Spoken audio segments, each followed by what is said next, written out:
Shalom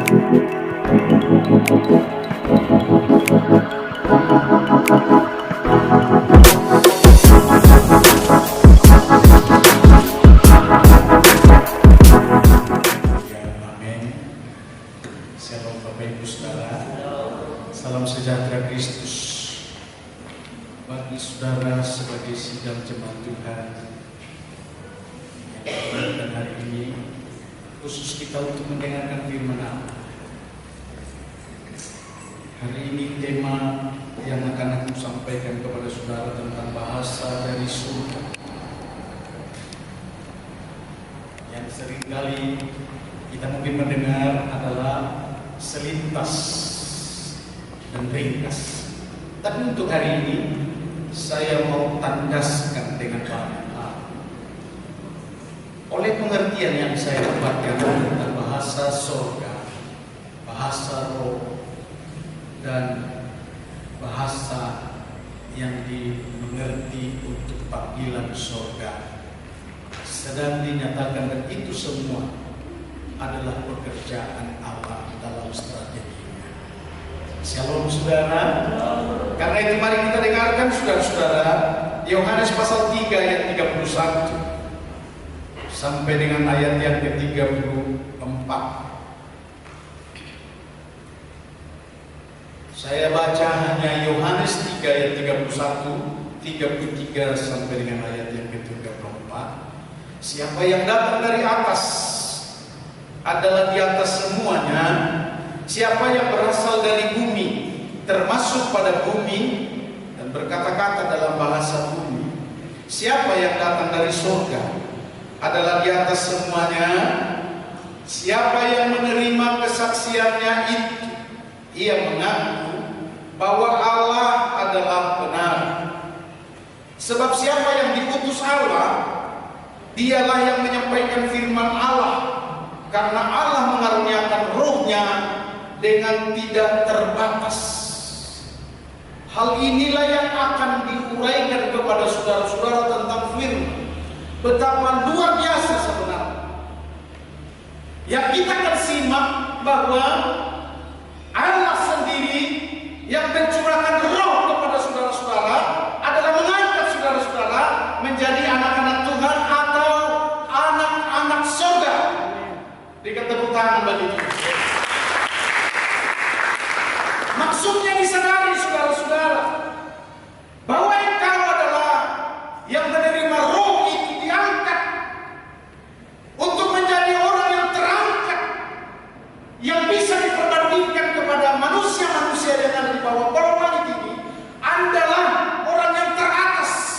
Di atasnya adalah supaya saudara-saudara menunjukkan kuasa yang dari surga, yang adalah roh Tuhan ada padamu, yang adalah bahasa surga yang mengangkat engkau, adalah yang terangkat, yang terbaik dan tertinggi di antara manusia yang sedang berharap akan firman Allah, yang sedang akan berharap Tuhan sebenarnya untuk berbicara lebih jelas kepada setiap orang yang ada di bawah kolong langit ini. Karena ada banyak jiwa, ada banyak orang, atau ada banyak di dalam kolong langit ini manusia-manusia biasa yang tidak lagi mengerti tentang bahasa surga. Sekalipun firman didengar, dengar baik-baik saudara-saudara, dia tidak akan bisa untuk menerimanya karena dia adalah bahasa ataupun bumi. Maksud saya adalah sebagai anak-anak Tuhan. Maksud saya adalah sebagai anak-anak manusia yang ada di bawah kolong langit ini, yang bahasanya adalah bahasa bumi. Sekali lagi saudara-saudara, saya harus beritahu tentang bahasa bumi ini adalah bahasa yang kita pergunakan di dalam dunia ini. Entah bahasa apapun namanya, dengar baik-baik. Maksud daripada firman Allah ini adalah bahasa keinginan, bahasa kedagingan yang ada di dalam kita di tengah-tengah masih hidup di bawah kolong langit ini. Karena begitu saudara-saudara, siapa yang ada di dalam bahasa roh adalah bahasa yang sudah beserta dengan Allah Bapa. Untuk apa? Hari ini saya harus beritahu kepada kita sekalian. Saudara dipanggil Allah untuk menjadi anggota kerajaan Allah. Yang lebih dalam saya harus beritahu kepada saudara-saudara yang adalah untuk menjadi hamba Allah. Maka setiap apapun di tengah pelayanan kita, dengar baik saudara-saudara, adalah harus membahasakan bahasa surga. Shalom saudara. Dari pelayananmu, dari pengalamanmu, dari kesaksianmu, dari setiap pengalaman pribadi, bagaimana kita sebenarnya mendengar bahasa surga oleh Roh Tuhan yang telah memanggil kita penuh pengertian, supaya di dalamnya sebenarnya adalah kita mengerti tentang surga dan Roh yang sedang berbicara. Saya mungkin akan sebut saudara-saudara, ada contoh-contoh yang ada di dalamnya. Ketika Abraham berkata bahwa dia adalah melakukan perjalanan bersama dengan keluarganya di tengah pertobatan itu adalah menuju tanah Kanaan, maka dia sebenarnya adalah karena mendengar suara dari surga. Suara dari surga itu apa?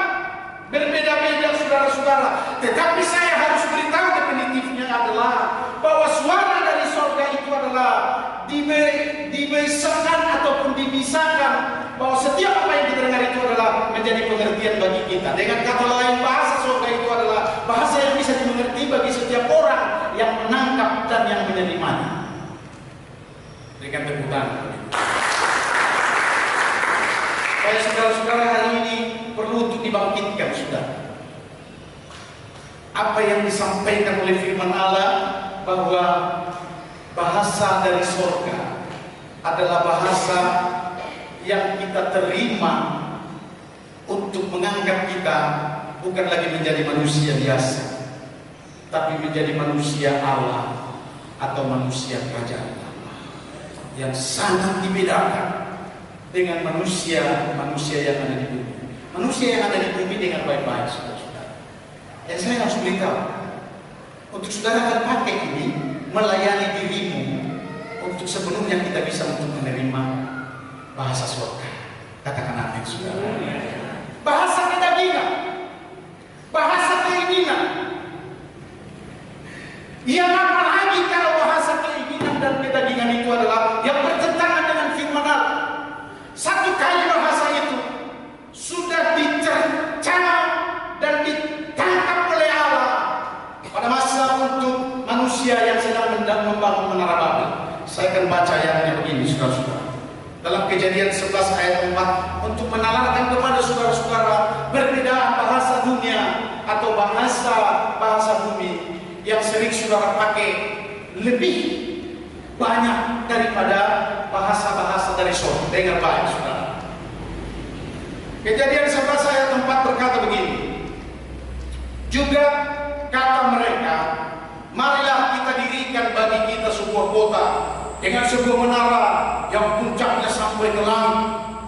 Dan marilah kita cari nama supaya kita jangan terserak ke seluruh bumi. Demikianlah mereka diserahkan Tuhan menjawab segala tantangannya itu. Di tengah justru mereka diserahkan dari situ ke seluruh bumi, dan mereka berhenti mendirikan kota menara Babel itu. Mereka berbahasa adalah untuk meninggikan dirinya, mencari nama, dan membuat hal-hal yang tidak masuk di akal, melanggar kebenaran firman Tuhan. Kenapa melanggar kebenaran firman Tuhan adalah bahwa Allah sebenarnya telah membuat mereka hidup dari air bah, supaya dengan demikian adalah mereka seharusnya percaya kepada Allah dan terus berkata-kata kepada Allah. Amin, saudara-saudara. Saudara yang dipanggil ini, aku akan bangkitkan saudara-saudara bahwa hubungan kita harus banyak berbicara kepada Allah dengan pakai bahasa Allah, bahasa surga, sampai kita juga bisa untuk mendengar Allah berbicara dari surga, bahasa surga yang dapat kita mengerti, sehingga kita terpimpin di dalam hal kerajaan surga. Berikan tepuk tangan bagi Yesus Kristus. Saya harus beritahu kepada saudara-saudara, kalau dengan demikianlah kehidupan di dalam dunia ini hanya tetap memikirkan daging, memikirkan dirinya sendiri, Saya harus beritahu kepada saudara-saudara, saudara adalah orang yang mampu. Yang seharusnya adalah biarlah Allah memiliki kepentingan bagi saudara-saudara, supaya dengan kepentinganmu adalah Allah yang beracara, Allah yang membangun, Allah yang membangkitkan, Allah yang menunjukkan segala yang diperlukan itu, hingga kita mendapatkannya semua adalah di tengah rencana rancangan Tuhan terbaik. Daripada kita harus mencari adalah tanpa Tuhan, maka kita seperti kata orang Batak, margoi-goi, capek, saudara-saudara. Maka dengan demikian juga lah, ada banyak orang di tengah-tengah dunia ini dalam kedagingan pun beribadah. Yang jawabannya hari ini kepada saudara-saudara, kalau bukan ibadah dari sorga, kalau bukan pimpinan dari sorga, kalau bukan roh Tuhan yang berbicara dengan baik-baik, semua adalah percuma. Saatnya bagiku untuk menyampaikan kepada saudara-saudara, supaya kegiatanmu adalah kegiatan bersama dengan Allah. Amin. Allah turut bekerja bersama-sama untuk mendatangkan kebaikan bagi setiap mereka yang mengasihinya. Yang saya harus katakan, kalau Tuhan berkata-kata, Tuhan bekerja, Dia akan memakai bahasa roh. Apa yang percuma tentang seluruh kedagingan? Dengan baik-baik, saya akan bacakan ayatnya dalam Markus pasal 7 pertama, ayat 7 sampai dengan ayat yang ke-8.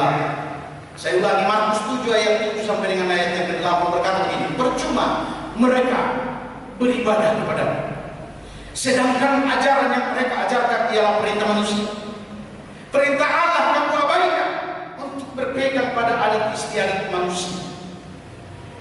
Matius 7 ayat 21 berkata begini, saudara-saudara, untuk ditambahkan, bukan setiap orang yang berseru kepada Tuhan, Tuhan akan masuk ke dalam kerajaan surga, melainkan dia yang melakukan kehendak Bapa lah yang masuk di dalam kerajaan surga.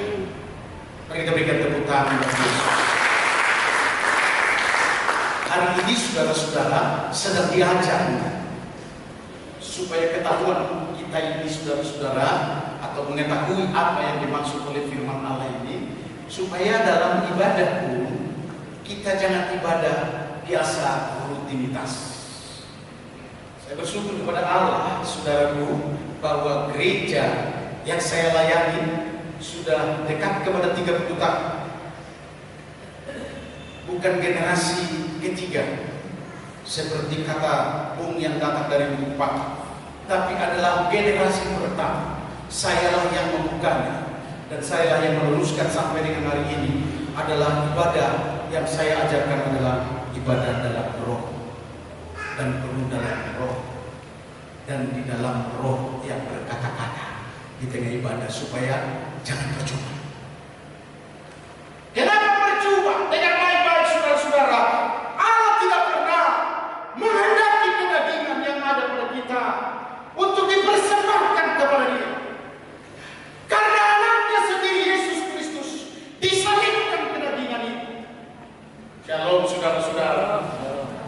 Untuk manusia-manusia Allah yang disebut anak-anak Allah, yang mau dipimpin oleh Roh Allah, harus berjalan dalam kebenaran ini. Ialah kita memiliki persekutuan yang erat sebenarnya, bukan bayang-bayang.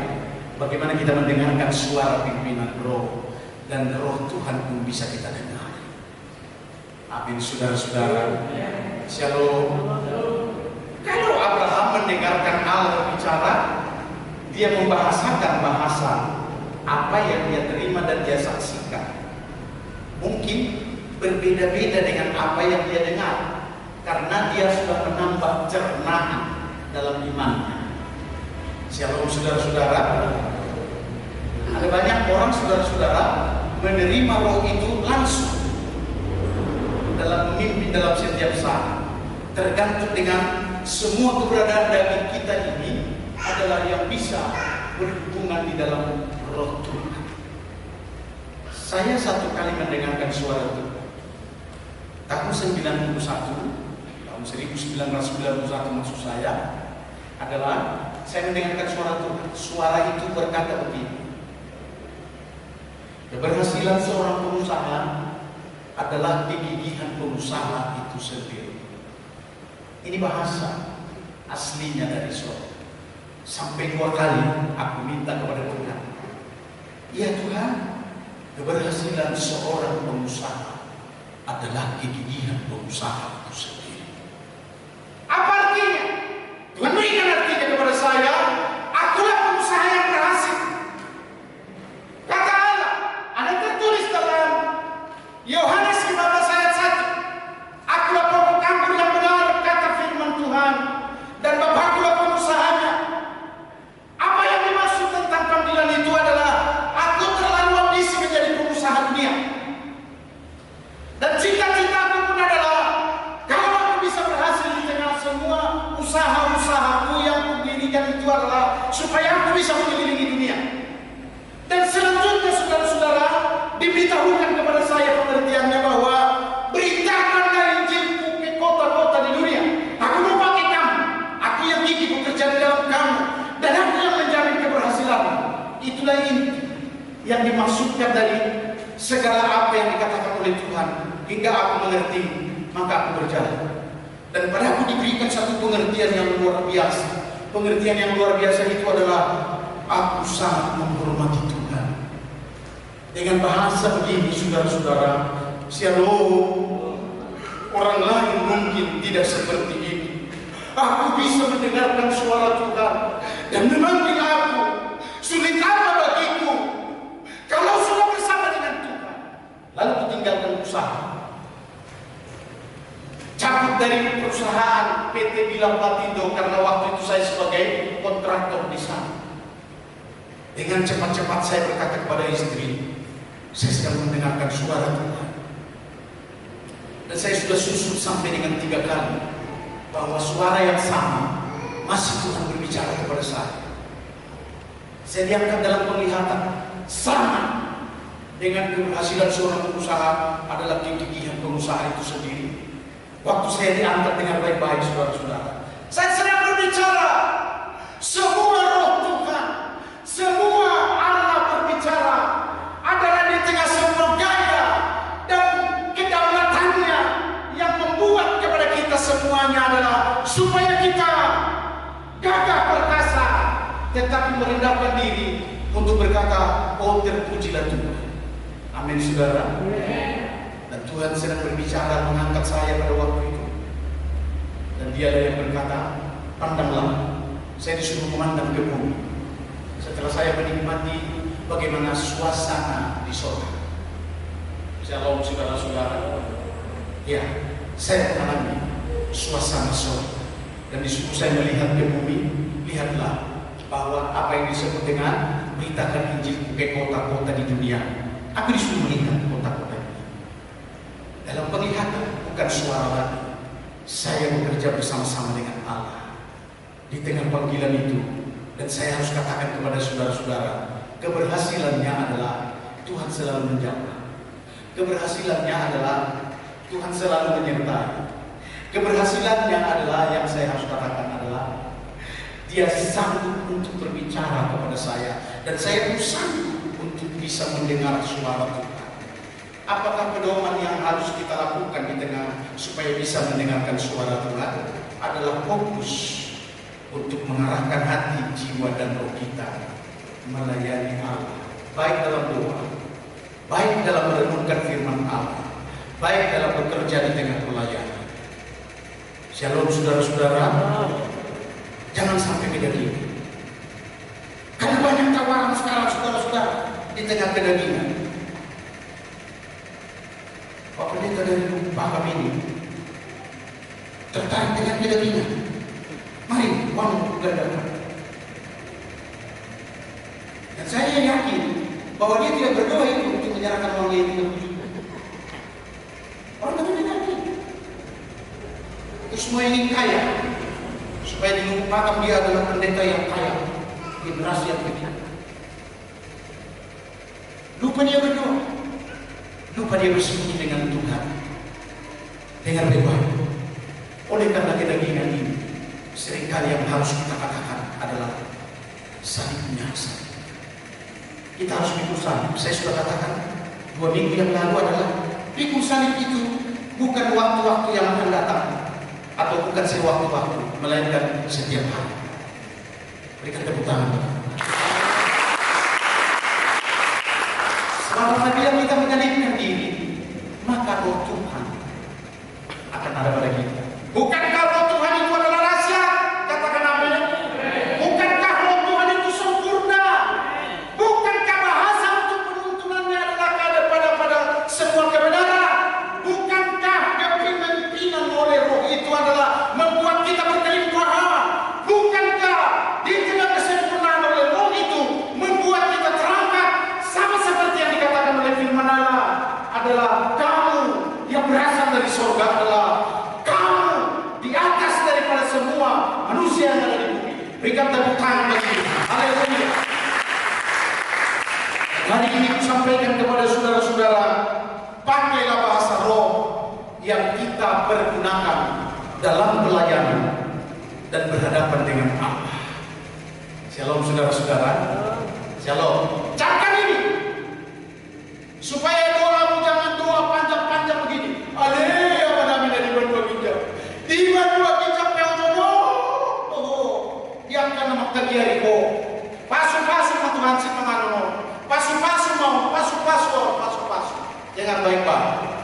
Sama bahasa niasnya pun hampir seperti itu saudara-saudara. Shalom. Doa yang seperti ini sudah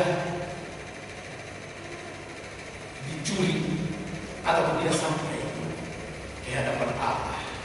Kenapa? Karena bukan di dalam roh. Shalom saudara. Shalom. Doa ada di dalam roh adalah kita harus menyembahnya. Dan sedikitnya kalaupun tidak air mata yang keluar, air liur pasti pertama. Berikan tepuk tangan bagi Tuhan. Saudara, di tengah pertemuan kita dengan Tuhan dalam doa, pasti ada sesuatu yang dibuat pembaharuan di tengah-tengah kita. Ini pengalaman dalam saya berdoa yang saya harus gambarkan kepada saudara-saudara. Bagaimana sebenarnya untuk pakai dalam bahasa roh? Sudah ada tertulis. Ya, saya akan bacakan dalam Kisah Para Rasul pasal 10 ayat 47 berkata begini, lalu kata Petrus, bolehkah orang yang mencegah dengan baik, bolehkah orang mencegah untuk membaptis orang ini dengan air, sedangkan mereka telah menerima Roh Kudus sama seperti kita. Yang saya harus katakan begini saudara-saudara, roh itu sendiri memenuhi orang-orang yang sedang mencari, merindukan Allah, hingga roh itu ada di dalam mereka. Kejadiannya adalah waktu pelayanan Petrus. Sudah banyak yang penuh dengan roh. Pertanyaannya dalam Alkitab ini adalah, kalau sudah mereka penuh dengan roh, apakah masih dibaptis dengan air? Jawab ini. Dalam gereja Tuhan harus dibincangkan di dalam keluarga, di dalam pribadi, di dalam usaha apapun adalah tentang roh dan kuasa roh yang ada pada kita. Sehingga seorang pengusaha tetaplah untuk penuh dengan roh, supaya roh Tuhan memimpin usaha, supaya ada dalam kemuliaan bagi Tuhan. Karena tidak ada di tengah-tengah bahasa-bahasa bumi yang berkenan kepada Tuhan. Sekali lagi tidak, melainkan adalah hanya karena dipimpin oleh Roh. Karena Roh itu berbahasa, berbuat, dan berkata-kata serta melakukan dalam tindakan, semua adalah untuk kemuliaan Allah. Mari kita berikan tepuk tangan. Sehingga firman Tuhan berkata begini, sebab siapa yang sudah kita baca tadi, sebab siapa yang diutus Allah, dialah yang menyampaikan firman Allah. Karena Allah mengaruniakan rohnya dengan tidak terbatas, dengan baik. Shalom saudara-saudara. Rohnya tidak pernah terbatas, tidak dikit-dikit, tidak sekedar-sekedar, melainkan dicurah. Siapa yang bisa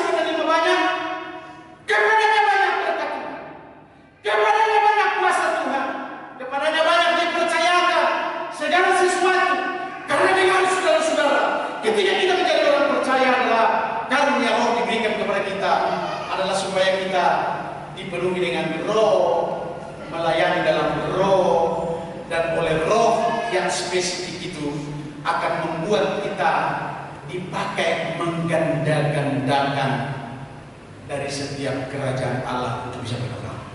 Shalom saudara. Makanya saya harus katakan dari depan ini sebagai gembala, jikalau waktu dan keberhasilanmu di tengah usaha dan pekerjaan tidak ada untuk Tuhan, maka usahamu adalah usaha bumi yang boleh saya katakan adalah tidak diterima, tidak berkenan kepada Allah. Lalu saudara, supaya saya berguna sebagai seorang gembala, menggembalakan domba-domba itu di tengah menjadi pelaku-pelaku firman Tuhan, dan seiring dengan Yesus Kristus gembala yang mati, supaya kita sampai kepada tujuan mendapatkan berkatnya, air yang mengalir, rumput yang hijau, bahkan dibimbing saat-saat dalam sukacita yang besar, dan membuat kita berkelimpahan di dalamnya. Ini harus kita tanam.